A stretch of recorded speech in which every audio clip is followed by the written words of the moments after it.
Our stories are brilliant. We are resilient. Our stories are brilliant. We are resilient. Hello, resilient listeners. This is Jen Chambers, or actually the AI voice representing Jen Chambers. I have a bad cold this week and have lost my voice, so AI to the rescue. Trans Day of Visibility was recently, and with the ongoing political situation, I wanted to post an uplifting episode with lots of rainbows to show support and solidarity for the LGBTQIA+ community. One of my most favorite episodes I've ever done is a series where I interviewed the outstanding human, Gilly the Sunshine Wizard. Gilly does their best to improve the lives of everyone around them and sees magic in everything. I'm so pleased to rebroadcast this show from 2023. Enjoy. Hope to be back in person next week. We are so excited today to have Gilly the Sunshine Wizard with us today. Thanks for being here. Thank you for having me, Jennifer. Hey, babes. I'm Gilly, the legendary Sunshine Wizard, international man of wizardry, international sorcery sensation, savior of the turtle. I like it. I cast spells of positivity highlighting queer, trans, and autism acceptance. I recently moved from Alabama to Colorado because I really wanted to just look at the mountains every day.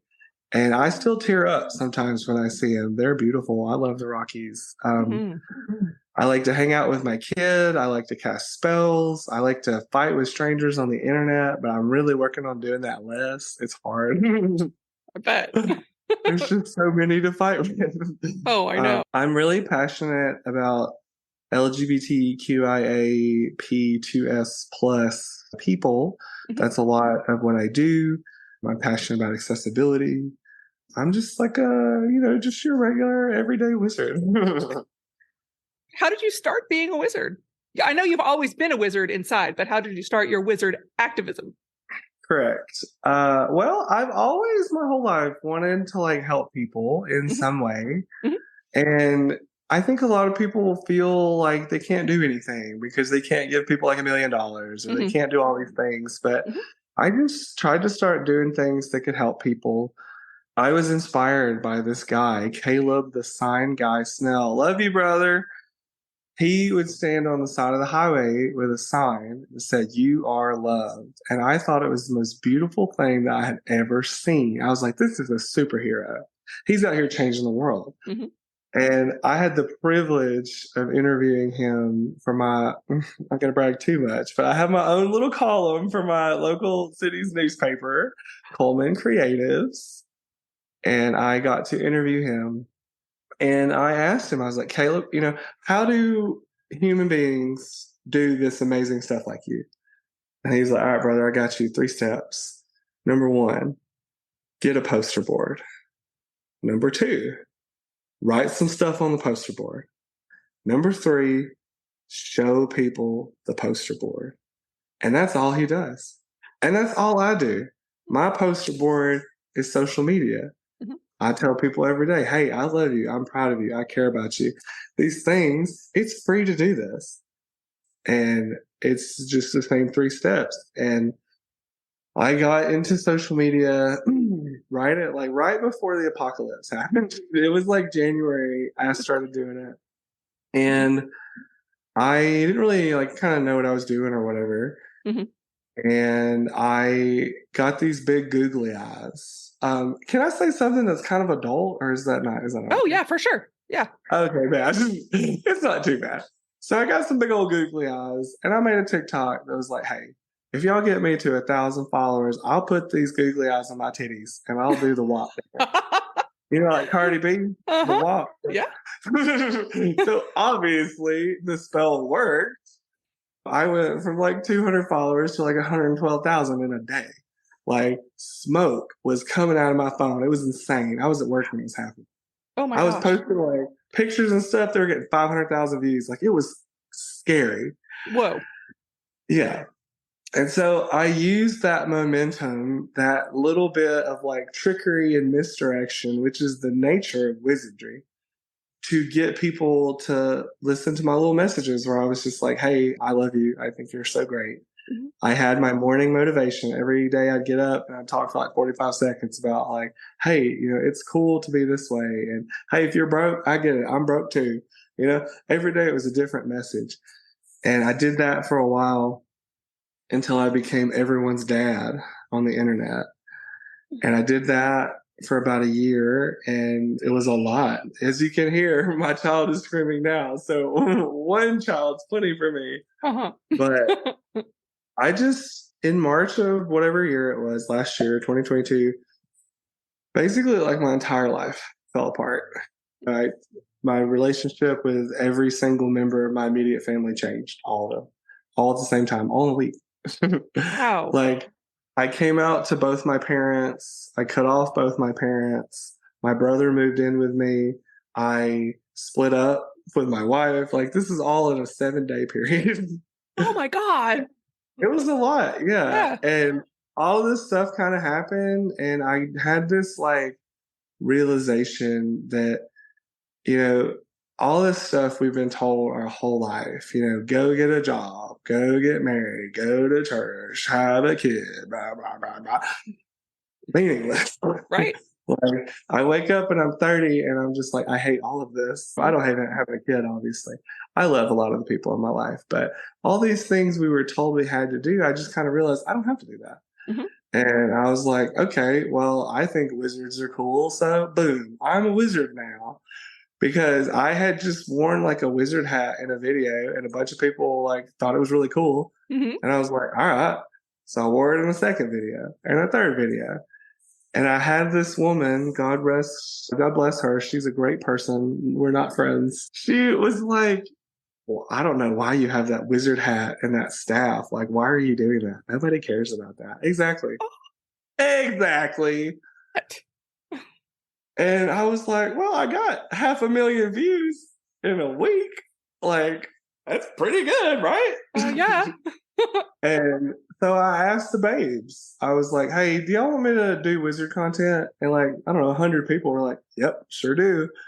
And I just never looked back. I decided I was a wizard. I am a wizard. I make people wizards. All of this nonsense. And I tried to find ways to live my life more intentionally. So I chose to be a wizard. I didn't do a ritual. I didn't get turned into one. I was just like, yeah, boom, it's happening now. Wisha, let's go.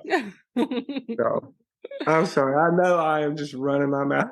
No, that is 100% the content we need and what I want. Okay, bet. Well, if you need somebody to run their mouth, girl. Well, I want to hear all about your day. We were talking earlier and you went to a festival today that I really want to go to this festival. You got to go. It was the 10th anniversary. It is called the Festival of Faery, and Faery, because they wanted it to be challenging, in Lafayette, Colorado. Move to Colorado. That's all I'm saying. It's great. Mm-hmm. Wonderful place. And someone had known me from like the internet, which is always cool, like going to a new place, kind of have like an in, because new places are scary. So yeah. If I have a woman waiting for me, but we took my co-parenting partner and my baby and I, we went out there, the whole fam jam. We came up with Fae names for who we are. Oh, yeah, I'm going to tell you about it for sure. Nice. So I, of course, was the Gilly Wampus, the thief of hearts. And that's like this really huge Fae creature, like one of the largest out there. They got black horns. They flirt with everybody. And if one of them corners you, they kind of like trick you into saying nice stuff about yourself. And then they disappear. And my co-parenting partner was the Edsel, which is a cool name. Yeah, it is. And they were like a sort of dead Fae creature that wandered the beaches and didn't want to talk to anybody. And so, hapless tourists would go and bother the Edsel and they would drag them under the sand, never to be seen again. And, legends say that people would find sand dollars at places where this would happen. And finally, we have the mamushka, which we kind of fleshed out the backstory for that a little bit. But then on the car ride there, we really nailed it. Because my kid, when she was younger, had these really long witch fingers that are terrifying. So we determined that the mamushka was like this little shape-shifting fae creature. And it looked like a little girl, and it was super cute. And it'd be like, hey, can I come in your house? And you'd be like, all right. And then you would turn around, and the second you would, it would turn into this like awful little old lady with like 3-foot long fingers. And it would just tear all the crap in your house up. Oh my gosh. But they're so cute. You kind of look the other way most of the time. But when you do, you really pay for it. My daughter's thrown my phone across the room at least 3 times this week, So that's my long-winding answer before we even get into the day. But we went to the Festival of Faery, and everybody was just so nice. And there were so many different types of fae. There was a fae catcher. There was a Pokemon there. I always like to have a little thing with me when I go places, because sometimes it's hard to talk to people, but I find if I have a plan when I go into it, then it kind of works out. So I have my magical little treasure chest, and I filled it with cursed crystals. And every person that I meet, I say, hey, I've got this box of cursed crystals. I'd love to give you one. You can remove the curse, but you have to say something nice about yourself. And that goes back into how the Gilly Wampus tricks people into saying nice things, because everyone was like, oh, yes, I almost got someone to cry. I was this close. I'll get them next time. But we met a lot of fantastic people, and my daughter got to take a picture with the Queen of the Fairies, Spring, and she is my kin, so she stole something from the Queen's crown. If they hear this, I'm so sorry. And I got to meet the Queen of the Fae, and I gave her a Florgatron crystal, thus cementing the relationship between Gilly the Sunshine Wizard and the Fae community at large. And I got some like big, beautiful wings that I got to wear. I love fairy wings. And while I was there, I made a video with some other fae creatures about how fae come in different shapes and sizes, and they're all beautiful in their own way, and that's okay. So after just the ecstasy of just dancing with the fae for like a half a day, I came home and I checked my Facebook, because I'm hopelessly addicted to my phone, aren't we all? Yes. And I found that the town I live in, Greeley, Colorado, I have to practice saying it like that. I've always wanted to say Colorado, but the people here are like, it's Colorado. No, actually, everybody here is so nice. Don't let me lie to you. They're so nice. It's spooky how nice the people are here. But the city had commented on my Facebook post and said, hey, we like you. We think you're a cool person, and we're glad you're here. And I'll send you the message to they called me like a mover and shaker, like something like that, like cool stuff. Wow. And I just sobbed and sobbed and sobbed, because it felt so good. And I haven't even done anything like super cool here yet. For a long time in Coleman, Alabama, where I used to live, I hosted all these queer events. I did all these things for inclusion, all this kind of stuff. And the city kind of just like begrudgingly accepted that I was alive. And I even had friends in local government. And when they would like want to say nice things to me, it would always have to be in a direct message. It couldn't be anything that could be in public. Right. And that was for like I had an event in that town that had 260 people. That's the largest queer event in Coleman history. Yes. Yeah, maybe next year there'll be more people there. I hope it gets bigger every year. There's an event called Coleman Comes Out, and gosh, they really needed it. But no recognition, and that's fine. Like, I don't care. But to receive this recognition from these people that I barely know, that I just love this town. They just planted flowers everywhere in downtown. So everywhere you walk, there's different flowers, all different shapes and sizes. There's all different shapes and sizes of people here. Everyone is different. And it's just so wonderful. And I love it so much. And I feel like I'm home, you know? And for those people to be like, yes, we think you're cool. Right. That, you know, what else can you ask for? But that's not even the whole day, Jennifer. There's more? Oh my gosh. There's more, Jennifer. But wait, there's more. But wait.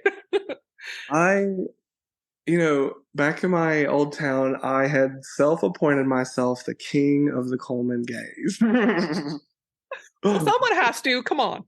Exactly. And I ruled with an iron fist. I had my pride organization, and I was like, listen, y'all, this is a team, but what I need you to understand is this is my team, okay? This is my baby. I'm not fighting with anybody. This is what's happening. You can stay or you can go. And we did a lot of really amazing stuff. But I was the king of the Coleman gays. And so when I moved here, what I really did was like search out the other queer people. I wanted to know who was here, who was doing the stuff, what was going on. And I didn't really have any answers until I did. And today I got like involved with Greeley's Pride organization. I met like the founders. I spoke with them about it. I'm like getting ready to volunteer at their Pride event. Like it was just bang, bang, boom. Everything that I wanted to happen today did. Aww. You know, I had like my magical whimsy. I had my like ruthless career politician thing filled. And I got all the attention that I so desperately needed. And now I get to have a wonderful conversation with you. That's part 4 of the really good day. And I am so appreciative for you having me on this podcast, because I told people that I've been threatening to be on it for a while because I'm just such a booger to try to schedule with. And I just appreciate you so much for your grace and patience, and just the amazing person that you are. Just in the little bit that I read about you and talking to you, I just think you're the coolest. And this podcast, I'm really proud to be on. So thank you. Thank you so much. Thank you. The thing I love about your story that you just told us was how it seems like the universe is pointing all the signs. You're in the right place. You're doing the right thing for you. I feel it every day. It's I came here, I made a video about how stupid it was that people are upset about self-diagnosis autism. Well, the reality of it is that we live in a capitalist hellscape where everything costs $1 billion. Right. You know? And there's not really a strategic advantage to getting an autism diagnosis. Like, you don't get superpowers. They don't give you a bonus or anything. Like, you just have a piece of paper. Yeah. And as things do, you know, in my career in wizardry, I've kind of just like accepted the will of the cosmos. Like, I don't doubt that the cosmos has my back. You know, every problem I've ever had has been solved. Every issue, you know, anytime I needed anything, someone would appear in my life with it in their hand. You know, when we were moving to Colorado, I had real estate agents pop out of nowhere and be like, hey, I'm going to help you find all these places. Not even anything for me to buy from them. They just looked for me. Really? I came over here and people were like, hey, I live in the town that you live in. Let me help you move. I had 2 or 3 people I've never even met before just help me move. When we were driving here, we made a Facebook post and we were like, hey, we're going to be in Kansas. Do any of y'all want to let us stay at your house? And these very nice people took us out to Applebee's. Fancy. We chose Applebee's. I love Applebee's. They took us out for that. And then they got us a hotel room and they didn't murder us. And, you know, we had a really great conversation. We were a little worried, but yeah, everything that I've needed or that we've needed has just been there. Like, I don't doubt whatever the cosmos has in store for me. What was I telling you before I got into all of this? It was about moving here and the nature of it. Goodness gracious. Oh, I made that video about autism and a counselor messaged me and said, hi, I'm Dr. Deirdre. I can say her name because I'm allowed to advertise for her, but she's a great woman. Anyway, excellent. I'm Dr. Deirdre. I'd like to give you a free autism diagnosis. And I was like, okay, great. This sounds perfect. Yeah.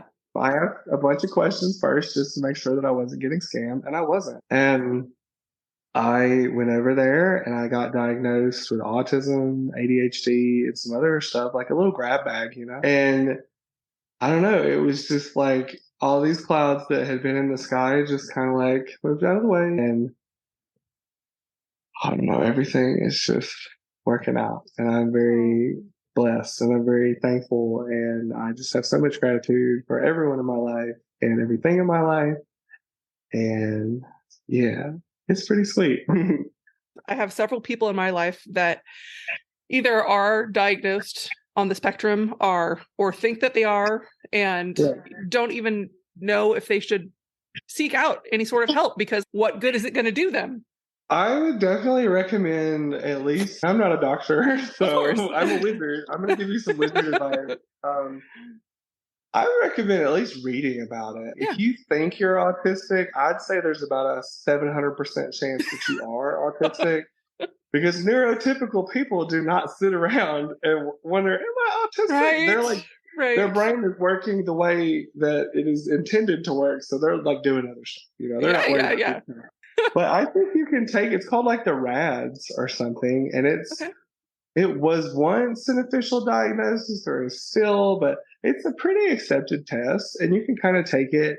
It's free. It takes like 15 minutes and it'll give you a score and you'll know how much autism you have. That's great. I mean, I have a brain injury, so I already have a pretty different brain anyway. Yeah. So, and it's cool to like know about it because then you get to read into all these things that are like common things of autism and you're like, oh, I'm not like a crazy person. Like other people think about things this way. Yeah. Other people don't like to be touched and jump out of their skin when humans touch them sometimes. That was one of the questions she asked me, and it cracked me up. Oh my gosh, that's 100% me. Yeah. No, like, I grew up in the South. Everybody hugs everybody. Everybody puts their hands on you. It's disgusting. And I grew up a hugger. And then I worked in fast food where everybody is just so terrible to you all the time. Right. I kind of had my spirit broken, and then I didn't want to hug anybody else. And I don't touch people without their permission, and people who touch me without their permission, they draw back nubs. Like, whew, I will shrivel the fingers off your hand. Don't you worry about it. Because it's so easy to not touch people without their permission. Like, it's free. Like, yeah. That's easy enough, right? It's easy enough. People just need to respect people. Now, I will take it sometimes from little old church ladies because, like, I'm not going to yell at Miss Beverly. Like, she's fine. Like, all right, Beverly, you're okay, but maybe please don't do this. And plus, she's 70, so I don't know if she's going to listen to me. She might be kind of set in her ways at that point. But who knows? Maybe Miss Beverly can change. We never know. Well, we live in hope anyway. One of the things I was going to ask you was, what was the last time you felt joy? But it sounds like today was full of joy for you. I experienced like so much joy. I ain't even bragging about it. It's dope. I love it. And when I get like defeated by either my brain or reality or whatever's happening, like I'll stay down for an amount of time, but almost every time the cosmos will send something to me. I can remember one day just being really down because of a lot of stuff that was happening with like the Pride event and these really hateful people. And I was just so sad. And I went to the gas station and I got out, and the person at the next dealie, their whole car was sunflowers. And you know how I feel about sunflowers. I love sunflowers. I have some growing. And it was all sunflowers. And so obviously my eyes lit up. I was so excited. And I looked at them and they're like, oh my God, you're that person from the internet. They were just as excited to see me as I was to see them. And we took a picture together. And I was like, yeah, not everybody in the world hates me. There's a lot of really cool people in the world. And I get these little gifts all the time, just these little reminders that like, it's not all bad. It can be bad, but like there's so much beauty, there's so much love, there's so much joy. So I experience joy a lot. I try to chase after it too. Yeah, I do things that make me happy, and I don't do things that don't make me happy. That's fair. That's fair. I think if more people live by those rules, oh my God, the world would be so different. This episode is sponsored by A Beautiful Fix, a soul-stirring podcast from Tracy Hill. After leaving her Fortune 500 career, Tracy now guides women back to themselves through powerful conversations, human design insights, and transformative retreats. Her free guide, Finding Your Beautiful Fix, simple shifts to rediscovering your inner power, is the perfect starting point if you're ready to feel more aligned, grounded, and connected to who you really are.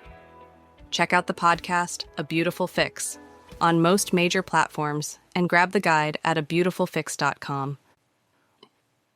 Thanks for listening. Gilly is someone I was lucky to get to meet. What a treat it was for me to talk to them and to be able to reprise this episode for all you new listeners who may not have heard it the first time around. Until next time, stay strong, stay inspired, and love your people. Sometimes we have to start over. Sometimes we have to fight back. Sometimes it's all too much. Lost inside the black. Our stories are brilliant. We are resilient. Our stories are brilliant. We are resilient.